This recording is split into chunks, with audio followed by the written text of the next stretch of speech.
As the race for governor heats up, big money in politics is becoming a center point of the campaign.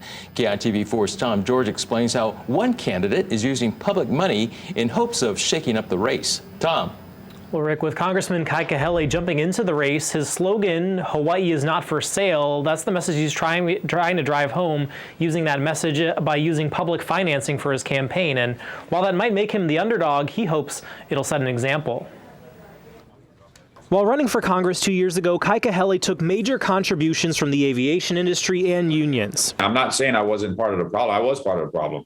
I'm trying to change it. That change means a very different campaign, focused on grassroots donations. I think the term you want to use is making lemonade. His lemons are, he entered the campaign late. He doesn't have a lot of the usual big shots supporting him because they've already made a commitment.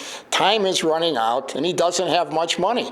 But whether out of principle or necessity, Kahele, one of only about 10% of Hawaii's state and county candidates to use Hawaii's public financing. With public funding, it is coming from taxpayer money, and I hear that all the time. I don't want my money going to a candidate I don't support.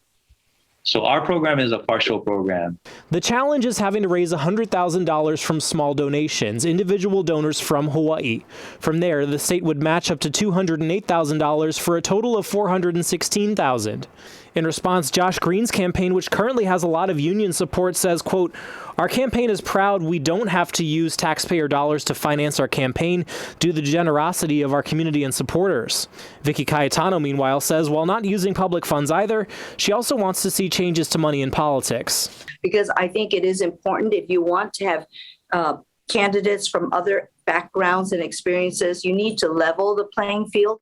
The question is, can it be done this time? And I'm trying to change it by demonstrating that you can win the office of the governor with no more than $100 donation. And obviously that's something we'll have to wait and see in August, but there have been cases of governors winning using that public financing. Most recently, David Ige used it in 2014 in his underdog campaign against then Governor Neil Abercrombie. Reporting live, Tom George, KITV4, Island News.